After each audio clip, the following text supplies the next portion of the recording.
All right, it's exactly 6 a.m. early morning. We're right outside the gate of Kassim Tandaza, somewhere in Nyando village, Matuga constituency, deep inside Kwale County along the Kenyan coast. Kassim Tandaza is the area MP here. Now, ever wondered what an MP does when he is in his constituency or how he spends his day? Follow me, let's find out.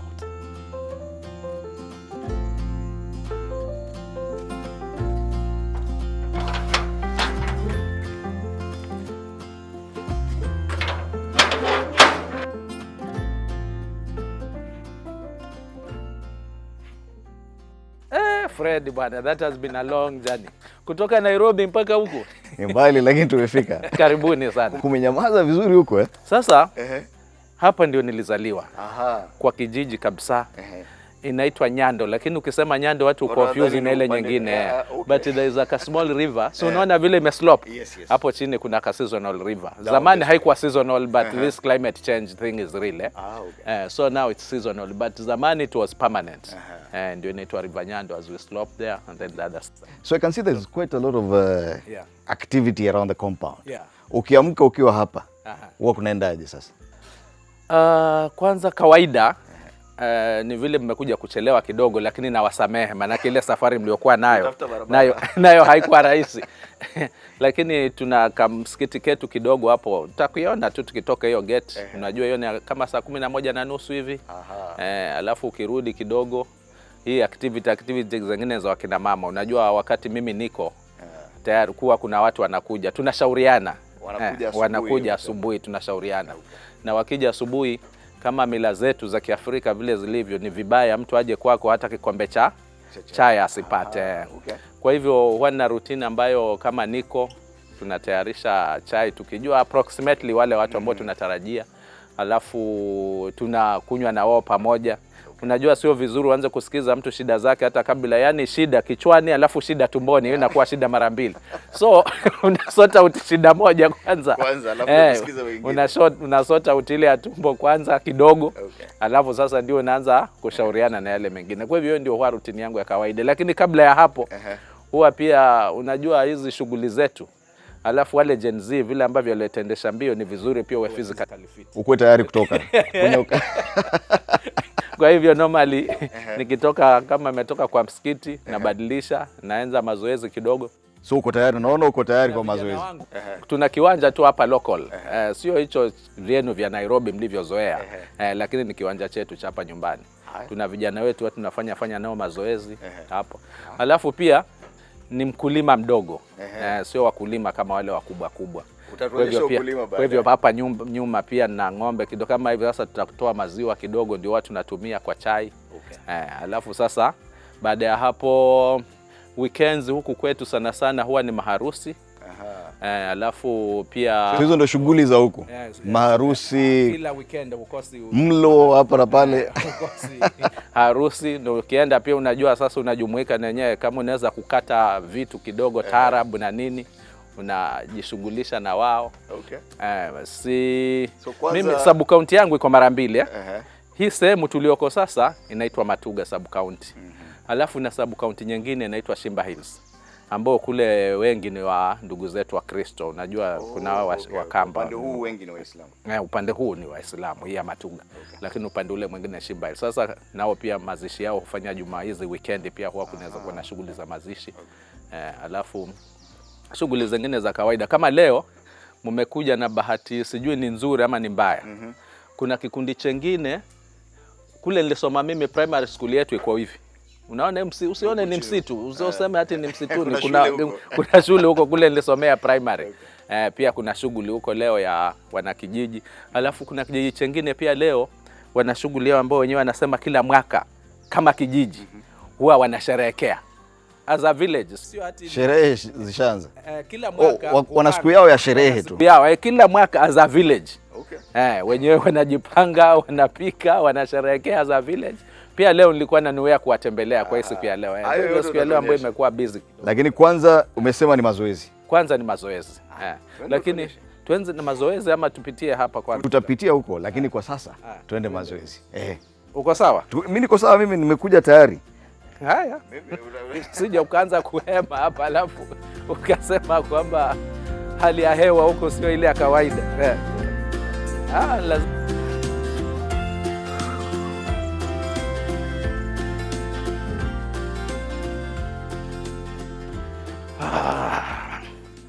Very nice morning run to have your you are panting bana, na hata hatujaenda mbali. Inataka uzoefu. But this is what you do regularly. Ukiwa nyumbani. No, every morning watu wanajua my routine. I wake up, prayers, nini, go jogging. And then today I've decided to do it at our kiwanja hapa. Otherwise normally sometimes I do one of those hills. Una jog, you greet neighbors and whatever, just to walk. You actually go to the other side? Yeah.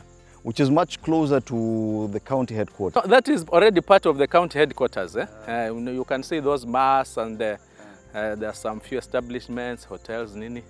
But normally I do running down here because they are all my relatives. You know, in a kijiji setup, we are all related. This is your ancestral land, so you know everyone here. No, it's not that I know. They know me from when I was born. Hawa vijana wakikuwa wameniona. So we are always, you see. Washa kupigia firimbi wanakuita kule. Wanajua sasa anasema mmechelewa na I'm holding up everything. Sawa, so we do exercise with them for about 30-40 minutes. Then we go, we have breakfast. The day goes. Yeah. It's not always serious business every time. No. Then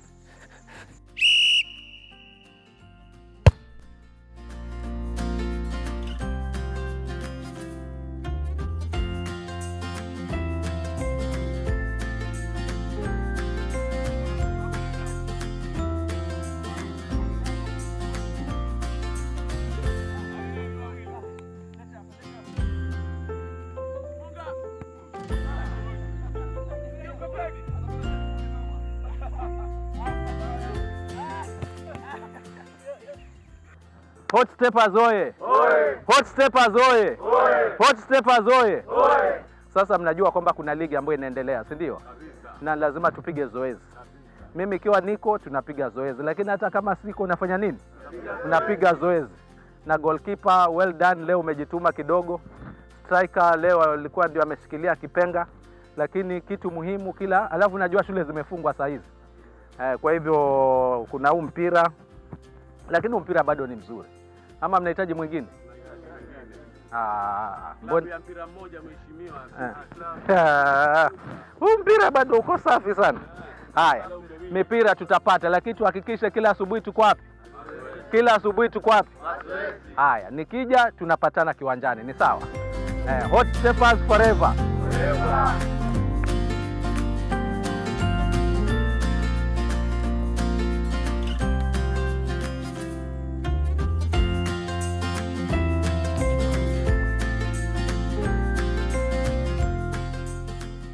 Tumetoka mazoezi, tukiingia hapa kawaida Asalamu alaykum. Mpala mkazi. Haya, niambira ni mvula yavuri ebu ya vipi? Taeleweka ndio. Vizuri. Haya, karibuni. Karibuni. Hao wote wako hapa tukitoka. Unajua kawaida kama niko najua kuna watu lazima wao wana issues zao mbalimbali ambazo wangetaka tushauriane. Kwa hivyo by saa 12 na nusu, saa 1 wao wanakuja. Lakini tuna taratibu zetu. Najua ndio unaona wametulia. Wakija tunamaliza, tunakunywa chai, tukimaliza ndio tunazungumza nao. Well, huwezi kusolve kila kitu, but at least you try the best ile uko nayo. Tunawasikiza na unaona the best ile unaweza kuwasaidia. Mengine ni ushauri tu pengine. Kwingine ni ushauri. Tunajua kuna dhana kwamba kila mtu akija basi ana shida na pesa. No, that's not true. Sometimes tu kuna kitu mtu anataka kufanyiwa lakini hajui. Amekuja kwa mheshimiwa, nitafanyaje hapo, namuelekeza. And it's good to go. So after hapa watu wataketi wanywe chai and then maongezi yangu. Saa maybe 1 hour inategemea. Inategemea. Unajua sasa kwa vile hii wiki sikuwa. Lakini kesho vile sasa leo niko wanajua niko, kesho watakuwa wengi zaidi, kwa sababu unajua ni wale tu anakuja angalie mheshimiwa yuko hayuko. Haya. Okay. And this happens every time you're here? Yeah, it happens every time. Hata kama siko, kwa sababu bado ni nyumbani, wengine tu huja, pengine mtu ana issue yake kidogo kidogo akaona vile anaweza kusaidika. Unaona, ama anakuja mpigie mheshimiwa simu kule aliko, hapa sasa siondoki mpaka zungumze na yeye, namna hiyo. Lewana tuna wenyeji. Yeah. Naona bwana.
So I can see it's exactly 9:30. Yeah. You're already done with this? Normally by 9:30. Because they know my program. They come, we take breakfast, I see them. But once I finish now until tomorrow, because I have other commitments. Because I can still see the other people you're yet to attend to. Now they have to wait until tomorrow. Have to wait. Because now, you know, it's at home. No, you cannot stop somebody. It's not an office that by 9 you close or by 6 you close. But also I have those other commitments. Like now, there's a village called Jorori. Yes. It's about 15 kilometers from here. Yeah, they have their function. So that's where we're going next. I have to attend that function. That's my next function. Okay. And then there is another group which deals with conservation, climate change. There is a kaya. I don't know whether you know something about kaya, this sacred forest in Vyongwani. That one I also have to attend. Okay. And then from there, today I'm also launching a league for women. Yeah, don't ask me why women. Football league for women. Okay. It will run the whole month until 1st January. That's when the finals will be. It's normally a very big thing. Okay. We'll be launching it in the afternoon. Okay. So, and then I'll come back in the evening, but normally till tomorrow morning. It's a very busy day, then I think we better get going. For sure, for sure, if we are to catch up with anything. Very well.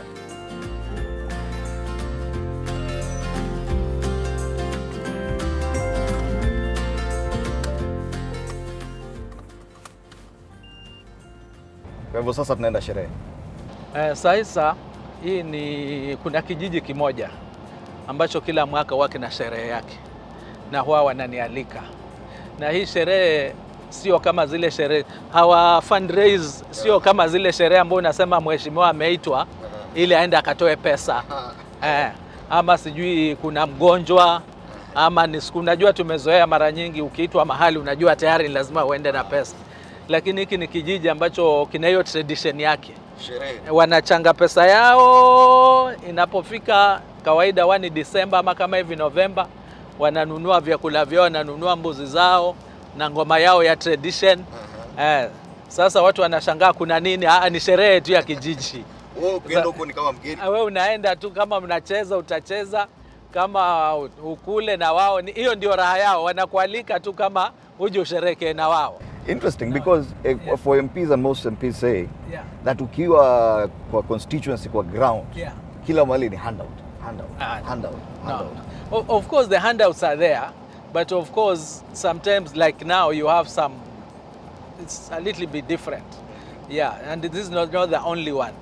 Kuna watu tu wao wananialika, wanasema tu mheshimiwa anataka uje kwa sherehe yangu. Watu usije na chocho. Sasa wewe mwenyewe ukitaka kutoa, unajua pia sisi nasi we've created that tumecreate pia hiyo nini kwamba lazima utoe.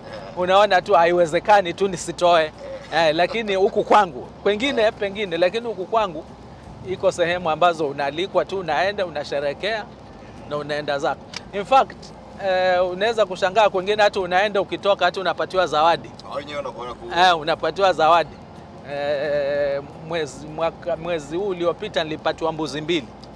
Naalikwa tu kwa sherehe, unafika ukitoka unaambiwa mheshimiwa, kwa yale ambayo unaona natufanyia hii mbuzi, lakini hii mbuzi ni yako, maana yake tunaona umetusaidia. Tulikuwa na hili tatizo hili, ukatusaidia, tulikuwa na tatizo hili, kwa hivyo tunakushukuru. Karibu mheshimiwa.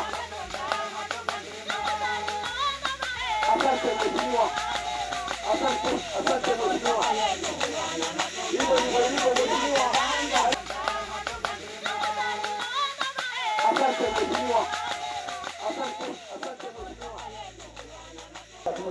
Wow, what a day. It's only noon. We've been with Mheshimiwa since 6 a.m. this morning. So far we've gone jogging.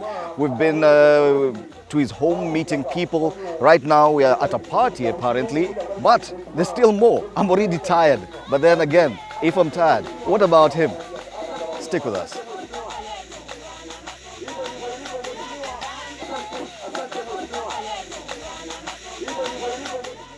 Mpaka nimepata kijiji hiki cha 3 cha hii sehemu ya Jorori peke yake.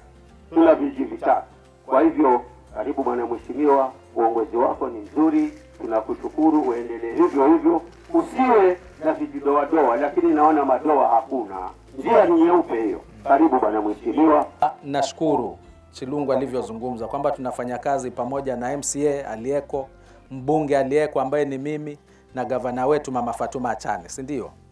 Kwa hivyo kuna masuala ambayo ni akaunti na masuala ambayo ni ya mbunge. Stima, hata uchapiga magoti kwa mayo Achane kanda kurera stima yani.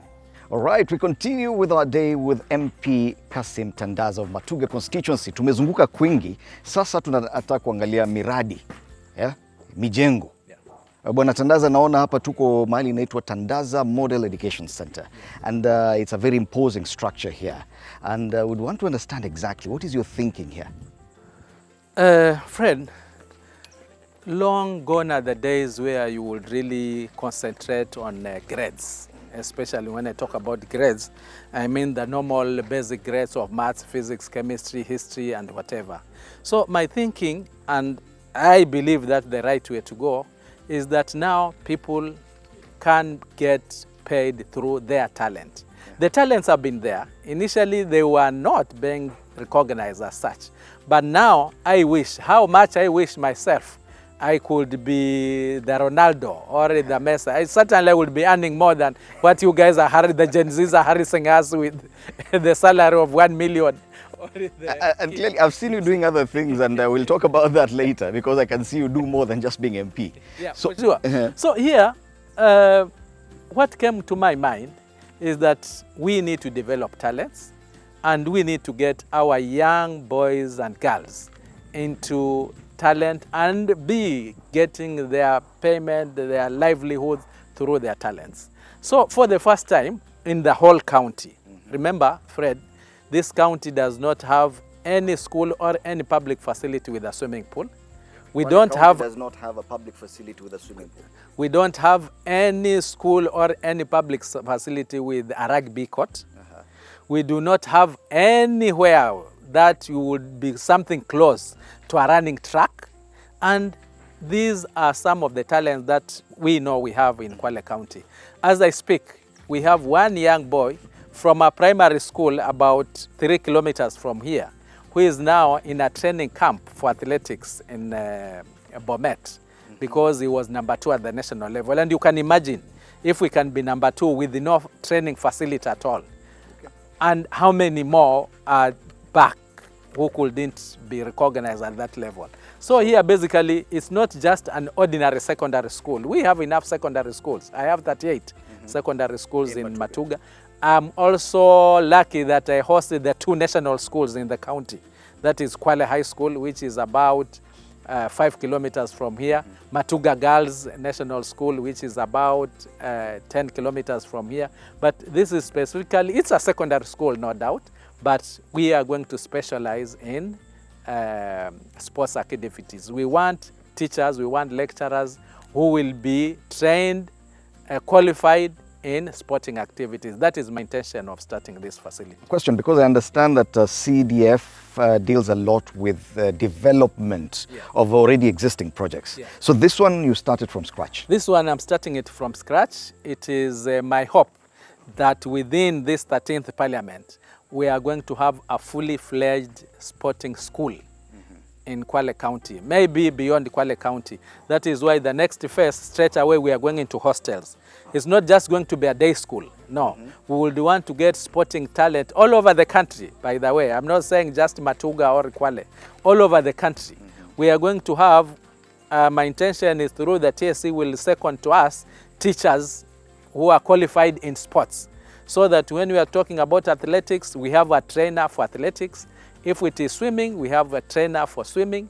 If it is rugby, if it is tennis, if we, you know, those are the sporting activities that we are not excelling in. And I'm sure the missing gap has been that we don't have those facilities for these people. But someone may ask you a question because, something like sports is a county function.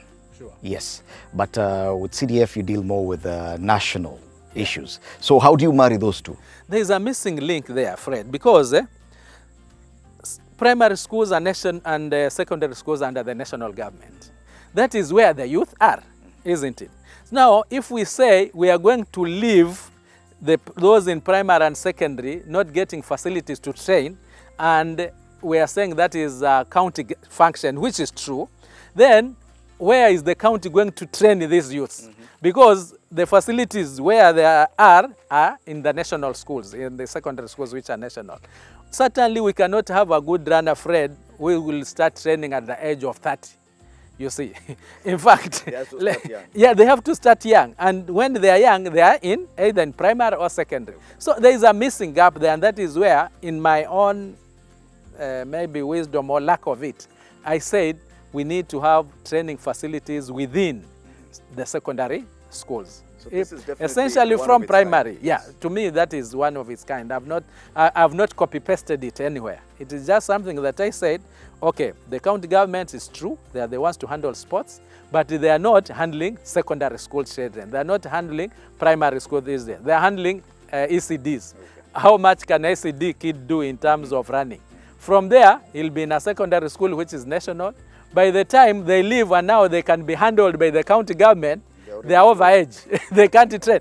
Let me tell you, when I went to the camp Kitilit camp in Bomet, because I took that young man personally to the camp, because it was something that has never happened. I really got interested because they were telling me, as we speak now, we have, 5 in Japan, and this is the much they're earning as we speak now. And I said, oh my God, I have 3 years contract before I leave Parliament. Can I come and train? You know what the coach told me? You are going to die. If you start training now, I can assure you, you'll die. You can't train. So this is a very imposing building. And you talk about, I can see there's a plan for a swimming pool. You talked about a track. You talked about rugby and all these things. How long tennis as well. So how long do you think this project will take, and how far is it? 20%, 15%?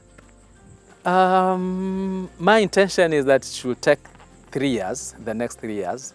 It is a 4-year project. The first phase of 50 million has already been put in place. That is why we're going to have this building as it is. I put in some money now for the hostel and the principal's house, because certainly we cannot have a boarding facility without those two. And in the same process, then I also put money for the sporting activities. I've approached the Kenya Academy of Sports with this proposal. We've not reached far, but I'm hoping, because that is also part of their program to develop sports, I'm hoping that they will be the easiest to come in with the idea and the startup that I've done. But I believe within the next 3 years, we should be having up and running. Next year, we should be able to admit the first batch of students. And I'm saying, it's not meant for Matuga people. To me, You'll open it up for everyone else. And for a project of this magnitude, you require a lot of resources. Are you saying this is purely CDF, NG-CDF, or are you incorporating other donors? If the other donors come in, I will see it coming out faster, probably better, because I cannot say that I have the best ideas. But as it stands, with the projection, with the CDF, save for the court case, which was saying it goes up to 2026, but I'm not worried about that. I'm the vice chairman, by the way, of the committee on NG-CDF, so I could be knowing more. Okay. CDF will be there. Come 2026, 2027 and beyond, it will be there. But now we've budgeted that within the next 3 years, we should be having the basic facilities, including the sporting. If donors come later on, fine. But NG-CDF will put up the basic facilities. These are fully funded. As it stands now, it's a fully funded NG-CDF project. Well, ladies and gentlemen, we'll still continue with MP Kassim Tandaza. This is just one of the projects he's embarking on. Tell us, from here, where do we go? From here, we have, as we can see, of course, it is on the horizon, we have a kaya. It is called Kaya Teleza. We have also a group of young men and women who've decided to conserve the kaya. They have started some projects within there, some money-generating projects in terms of lunch banders, and they're also doing beekeeping. Of course, they're conserving the forest. And that is the project that we would want to go and see. They are waiting for us. And yes, it's about 2 p.m., so probably we head there. Yeah. Sawa sawa. Aye.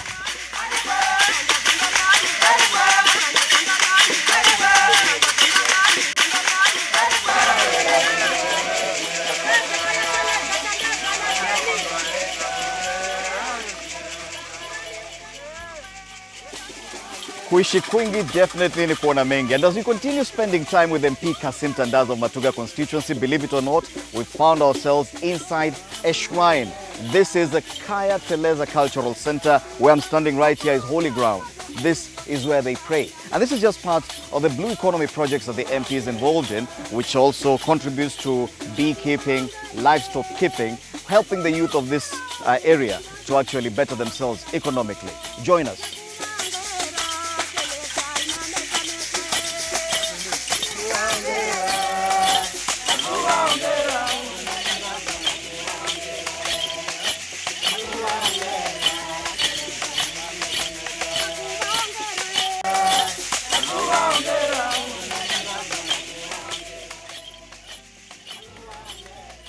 My home area actually is a walking distance from here. But today, being a Saturday, we had quite a number of activities, including the launch of our Women Football League for the whole constituency today at 3 p.m. at the Kwale County headquarters. It's an annual event. It's normally very interesting. We get our young girls being recruited into big clubs nationally out of this league, but it's kicking off today, so that is one of the activities. But my pleasure, most pleasure, is for our guests who've been able to lend a hand into this project.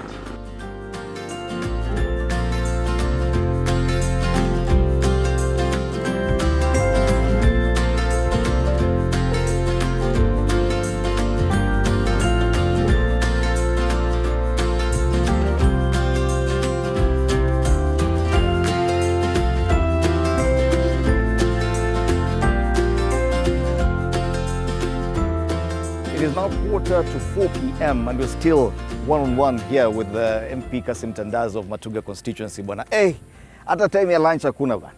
Unajua hii ni kazi, ni kama ni wito wa Mwenyezi Mungu. Na ni kitu unafanya wewe mwenyewe unajisikia kufanya. I'm sure kama ni mtu amekulazimisha, huwezi. Lakini sasa ni kitu, yani unatamani unaamka saa ngapi? Kama vile tumeanza saa 11 na saa hizi I can assure you hata siko halfway done, kwa sababu nikimaliza hii mpira bado unaenda kwingine. Mimi naona tutachana na wewe sasa because hii kazi imekuwa ngumu. Imebidi tukule mhogo kwa gari. Na hiyo ni kawaida. Mwanzo ni bahati tumepata mhogo. Wakati mwingine unakunywa tu maji, ukipita njiani kama kuna mtu anachoma mahindi unachukua kipande cha hindi. Na sio ati hela hauna. Unajua hawa wananchi wakati wengine wanatutatiza. Wakifikiria sisi ati tuwachoyo, tuna pesa, tunawasaidia, unakosa time ya kula wewe mwenyewe. Lakini unaridhika. Sio ati una makasiriko, unaridhika vile hali ilivyo. Sasa kwa sasa we are in Kwale town, in the middle of Kwale town. I can see behind us there are teams getting ready for a tournament here. What exactly is happening here?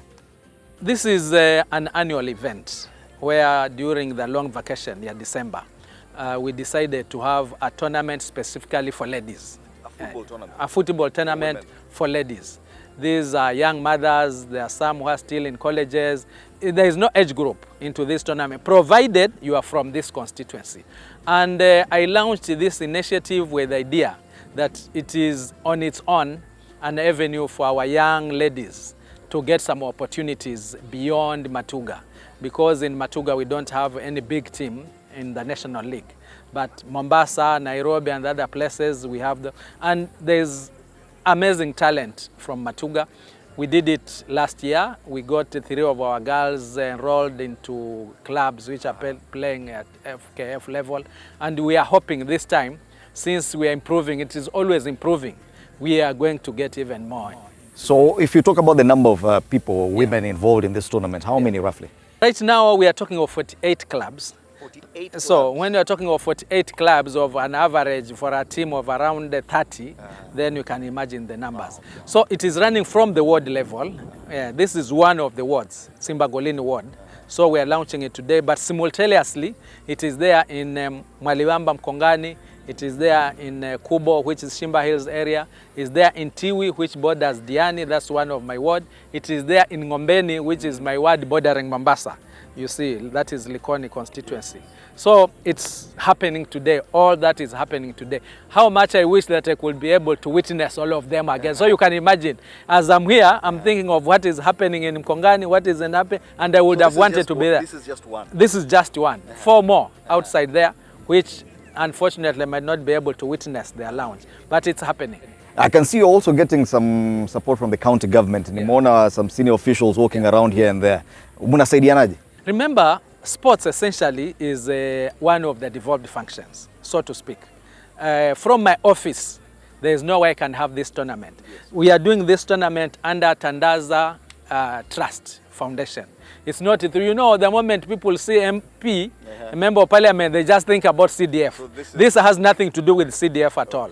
It's from me and my friends and the other partners. We've had some organizations who are supporting us, so it's not a one-man's show. But because we know as a leader, if the youth are not engaged, then you realize what can happen. Can go into drugs. You know, we've had the cases of early pregnancies because of idleness. So one, we are taking them out that of idleness, but my main aim is for them to use their talents for income generating. Do you ever get swamped? Because we've done so much today, and there's still a lot more projects that we've not even finished talking about. I can tell you we've not done much. There's even the education one you talked to me about. Yeah, the issue of Elimu na 10 bob. Yes. Yeah. This is a very amazing idea which I came up with. And I did my maths, by the way.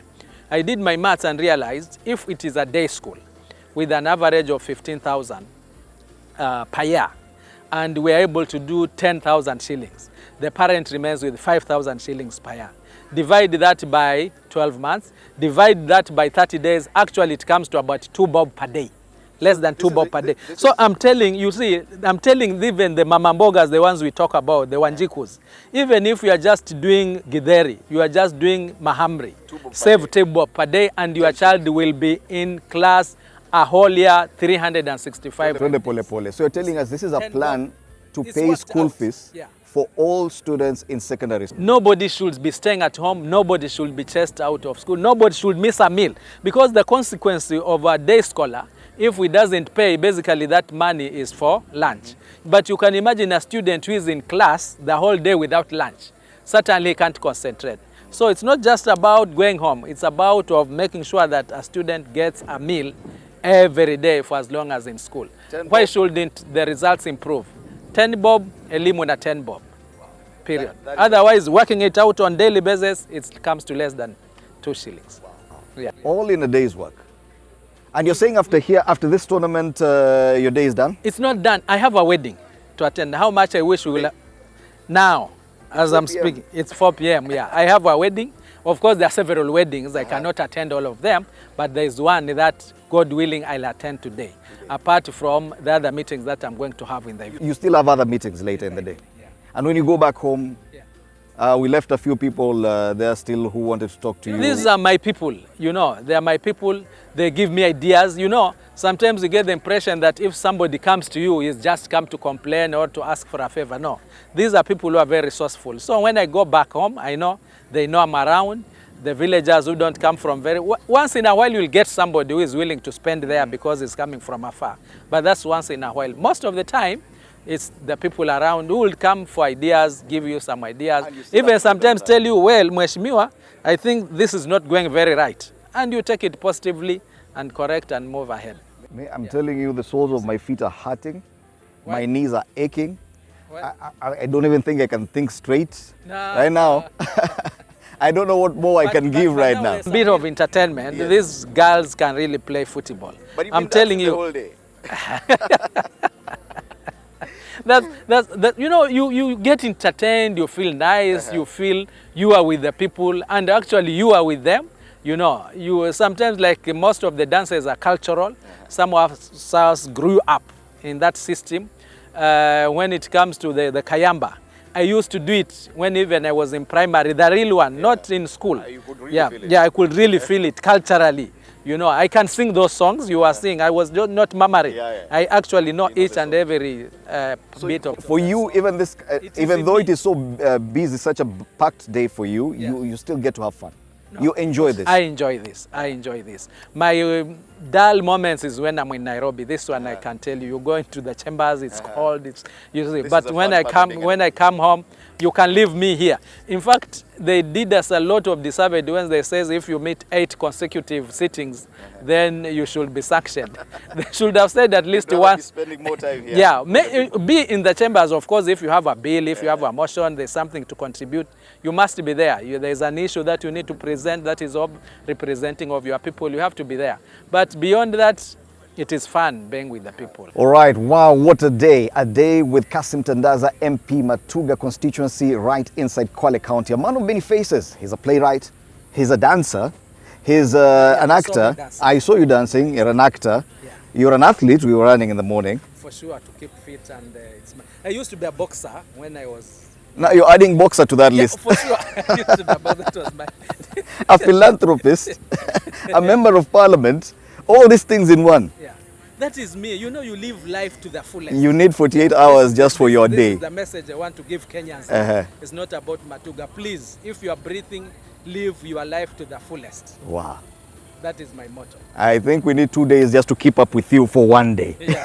Thank you. Kassim Tandaza, Karibu. asante sana. Karibu. This has been one great day. Karibu, Matuga, But tumechoka. We need to now go rest. Umeenjoy. We can't Sema keep up. umeenjoy. We've enjoyed, definitely. We've enjoyed. Thank you. Thank you so much. Asante sana. Kassim Tandaza, MP, Matuga constituency, right inside Kwale County. my day with you. This has been